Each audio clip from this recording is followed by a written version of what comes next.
Welcome back to NJ.com. Jacke Friedman here with the Star Ledger's boys soccer expert Chris Orlando. We had your inaugural top 20 come out this past Thursday. Let's give you a second to talk about it. Yeah, I think it was, a lot of my work was done for me. I think a lot of these teams pretty much, their play speaks for themselves, and I think they're ranked where they should be. We had a couple hiccups. A couple teams went down, which is going to happen. A couple years ago, we had a bad week where I think maybe 13 teams lost. We had nothing quite that bad yet. So we've had a couple, like I said, hiccups, I guess you want to call it. So.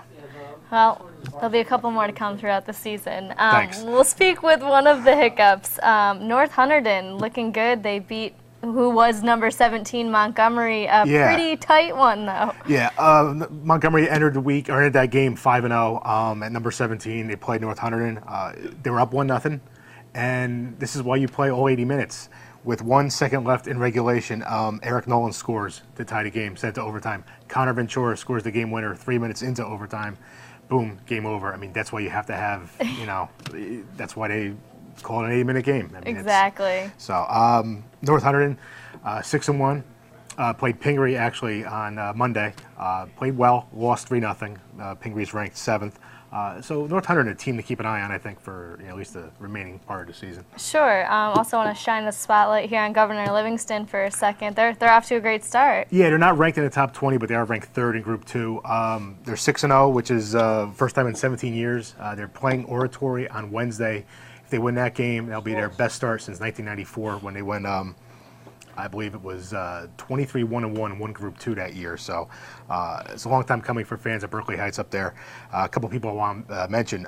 Jeremy Robbins has had 2 game-winning goals in the last week. He beat Westfield in overtime, which is a tremendous win for them because Westfield's a Group 4 power. They're up 2-0 at the half.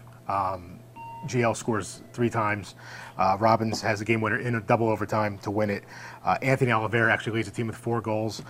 Michael Bamundo has 2 goals scored twice in 2 1-0 victories.